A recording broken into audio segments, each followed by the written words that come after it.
Hello, Tennessee Voices viewers and listeners. This is David Plazas, the Opinion and Engagement Director for the USA Today Network Tennessee and the Tennessean.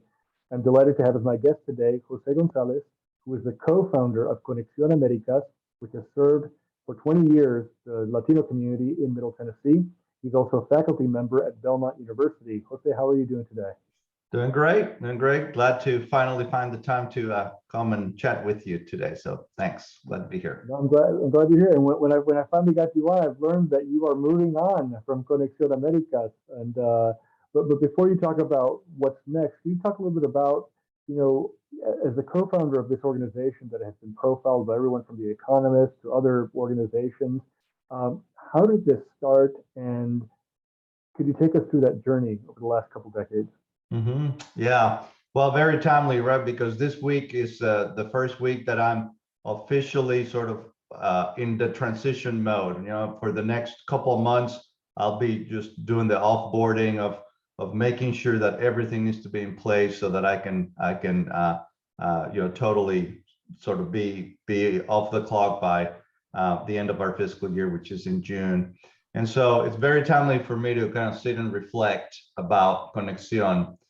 Without a doubt, Conexión has been the most professionally rewarding and personally rewarding experience that I've been part of over the last 2 decades. Next month, we'll celebrate our 20th anniversary.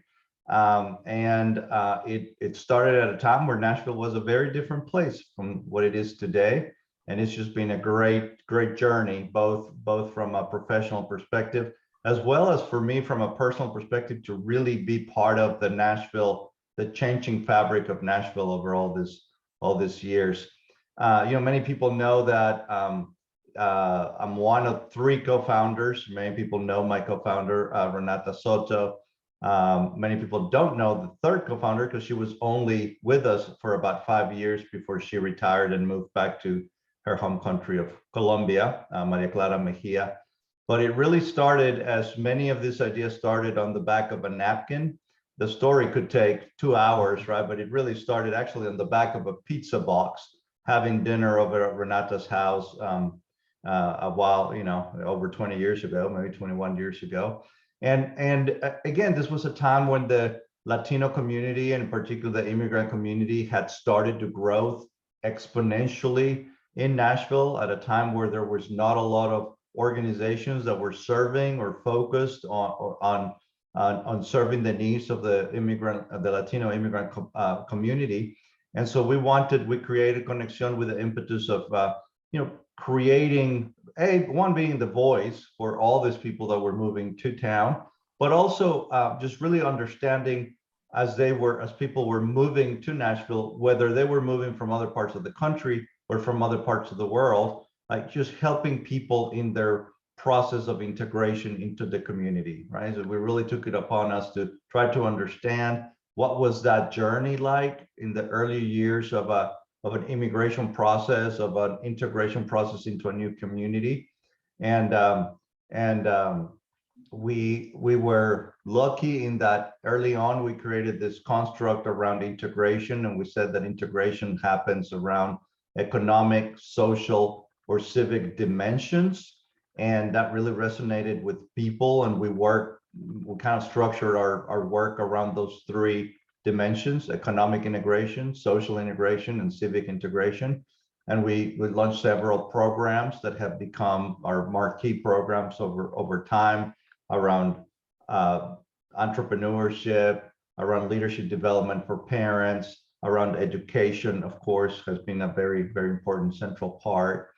And it started really like an idea with the 3 of us. And so here we are 20 years later. I'm very, very proud of the work that so many of my current colleagues and past colleagues have carried out. And we've grown to be a 30+ member organization that is, I would hope, has a very good reputation in not only Middle Tennessee anymore, but across the state and sometimes even across the country.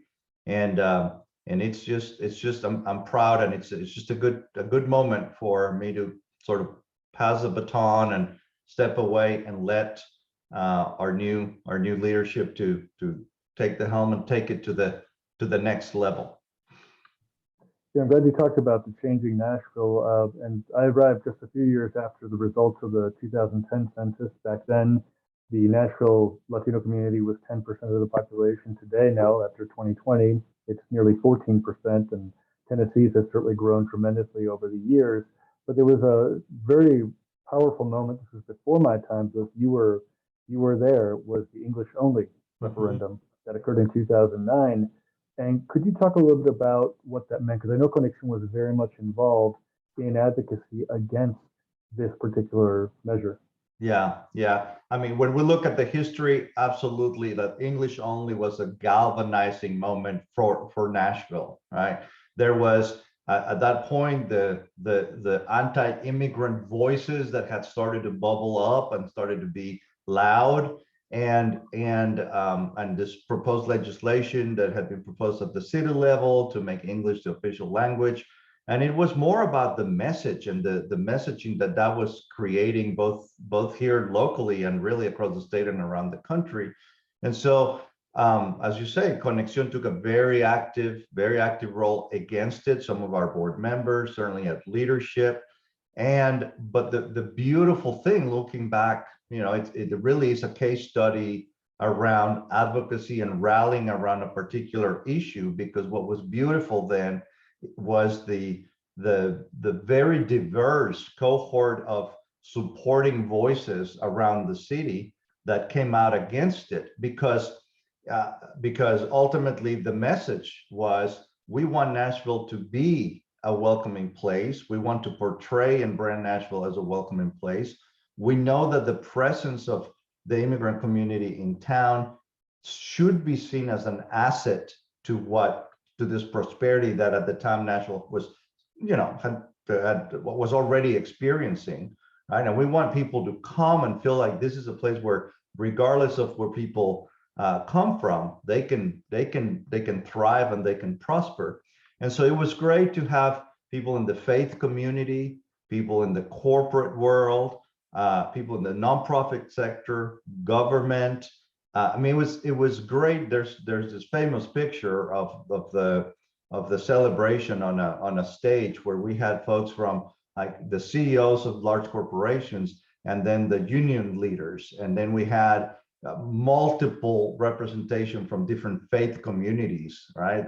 The Catholic bishop and the rabbis, just all in on the same stage, and then certainly representatives from the chamber and the mayor at the time. And so it was just a very just a moment, because that certainly shifted the narrative around the importance of Nashville being a diverse city, a welcoming city.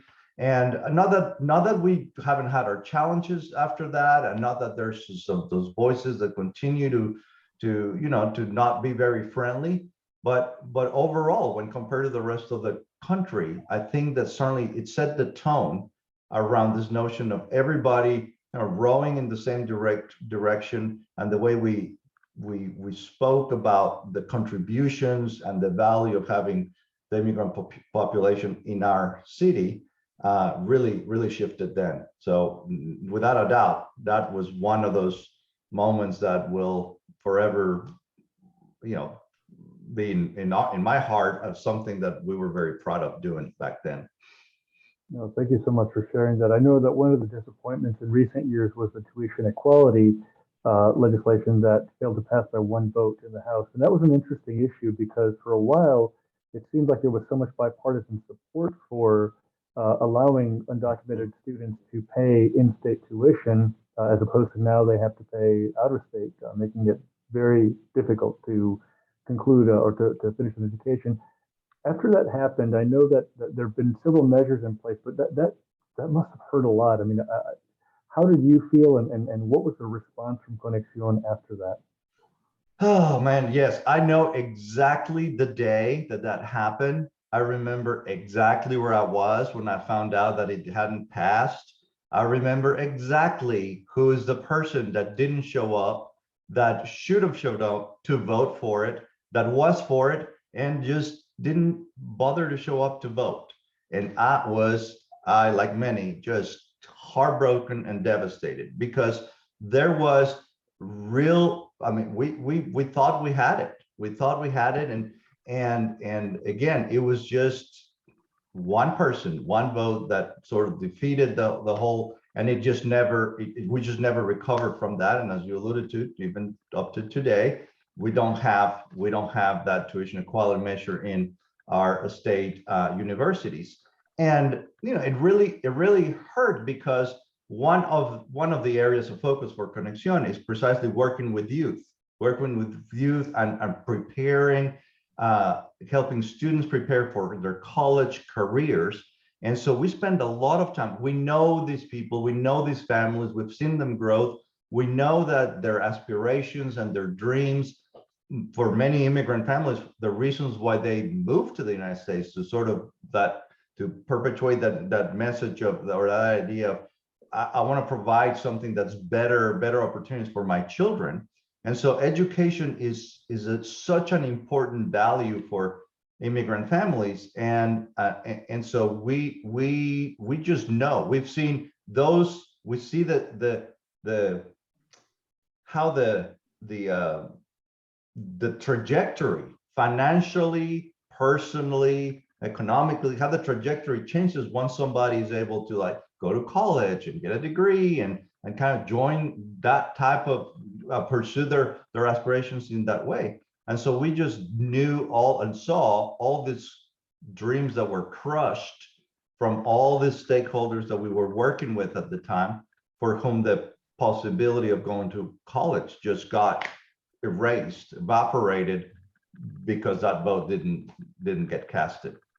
So we've continued over the years certainly to take a very active role in advocating and educating and in creating spaces for youth to pursue their maximum education potential, whether it's going to college, 2 years, 4 years, vocational, regardless, just the notion of creating the maximum, opening doors for the maximum opportunity.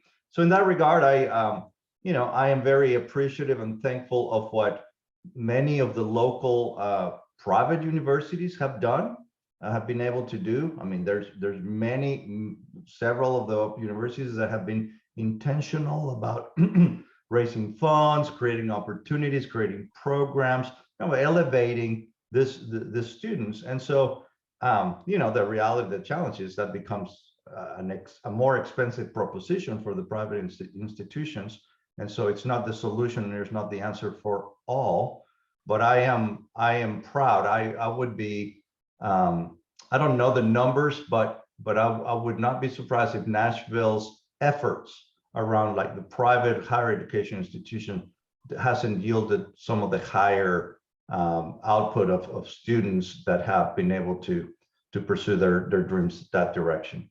And some do go to public universities, but they, like as you alluded to, they have to pay exorbitant amount of money. And so it's one of those defeats that, it hurt. Well, thank you so much for sharing that candidly. One of the things I wanted to ask, we're midway through the conversation, and I would like to ask guests to talk a little bit about what they're doing to cope during this time of COVID. I know it seems like we're emerging it, although technically we're still in this pandemic, but what are you reading, watching, doing to help you stay focused and stay well? Mm-hmm. Yeah, that's great. That's great. I mean, I'll tell you one thing that I picked up. I used to do it anyway, but I really have continued to do it, is cooking. I love to cook.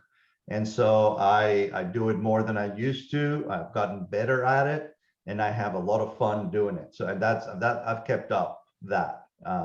Been able to continue to do, even as we get back to some sort of normalcy and get busy again and all that, but I really enjoy that.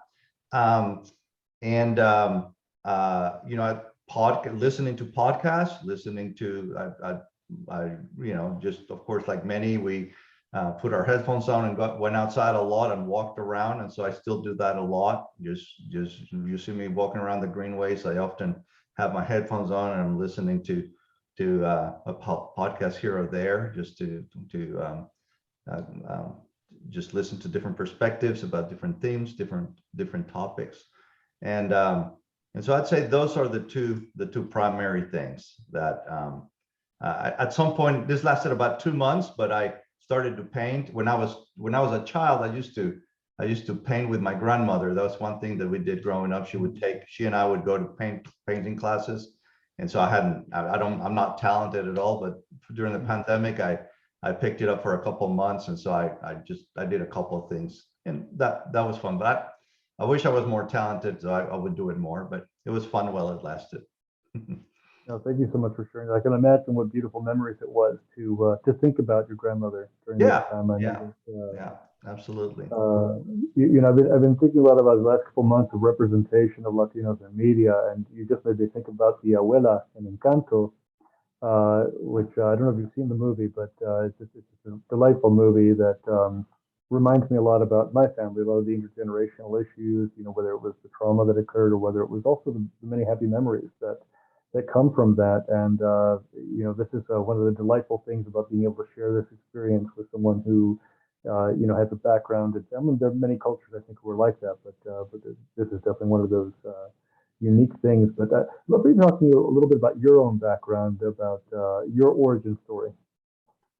Yeah, well, I mean, I'll make it really short. And so my story is, I always say, well, I came to Nashville because I wanted to be a country music star. And everybody was like, what, really? What?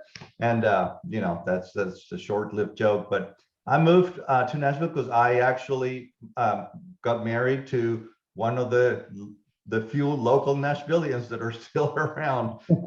So my wife was born and raised in Nashville, and when we met, we dated, and we dated remote, and we did the back and forth thing for a couple of years, and ultimately, when we decided to be together permanently and get married, she had a job here in town, and I didn't, and I didn't have a job, and I really, by that time, I had come to really like Nashville. I like the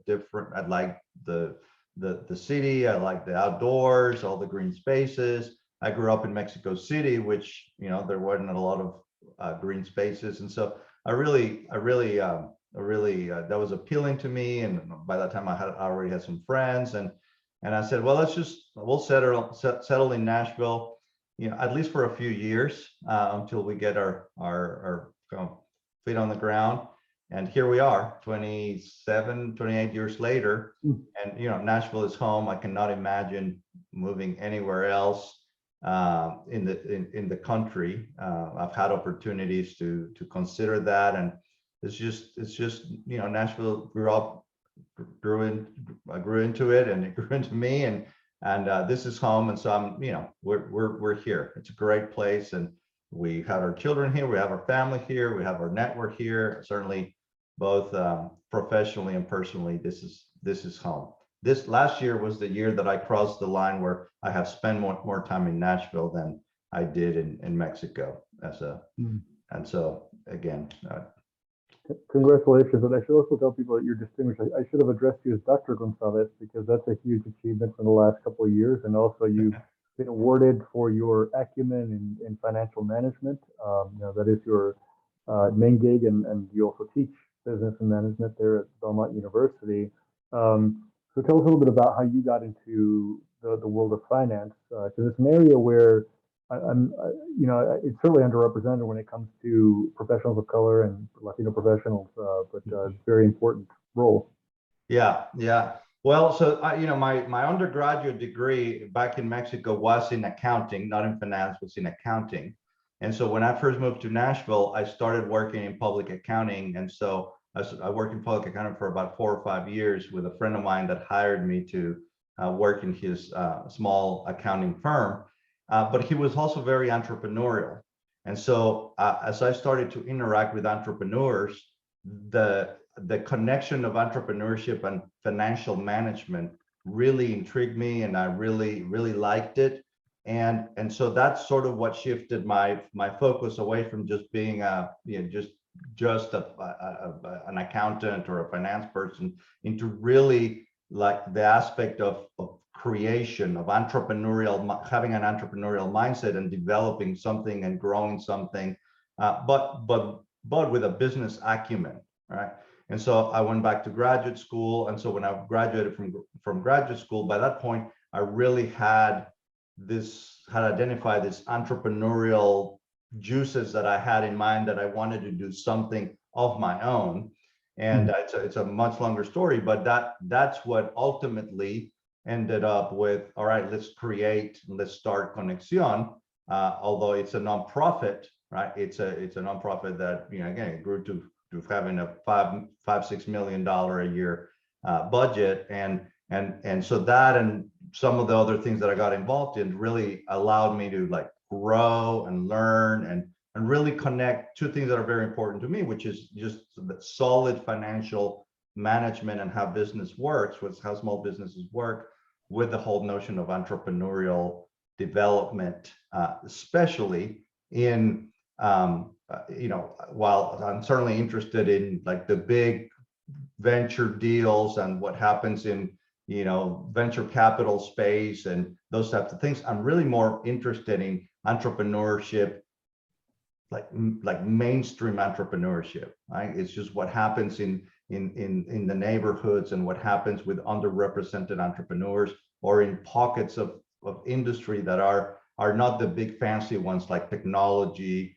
or healthcare or things like that. So that's in terms of like my academic interest, it's more around sort of the small business entrepreneur, and so Belmont's been great in that it's allowed me to combine my both worlds with working with entrepreneurs around the city, and I'm very involved in the broader entrepreneurial ecosystem with places like the Entrepreneur Center, certainly the Belmont Entrepreneurship Program, which is where I'm a faculty member of, and of course all the stuff that happens within the Conexion Americas space of helping Latin immigrants start and grow their businesses. And so it's been I'm very blessed in that I've been able to combine my skills with my interest and my careers, say in like the financial management space and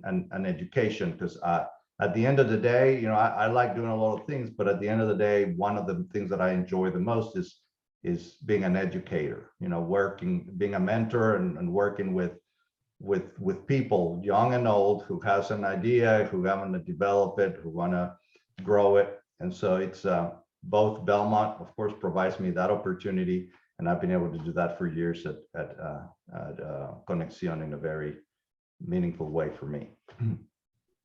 Jose Gonzalez, co-founder of Conexion Americas and faculty member at Belmont University, I want to thank you so much for being my guest on the Tennessee Voices video podcast. Before I let you go, I would like to ask guests if they would leave us with some words of wisdom to help the audience get through this continuously challenging time. Words of wisdom. Words of wisdom. I would say, let's see, the first thing that comes to mind,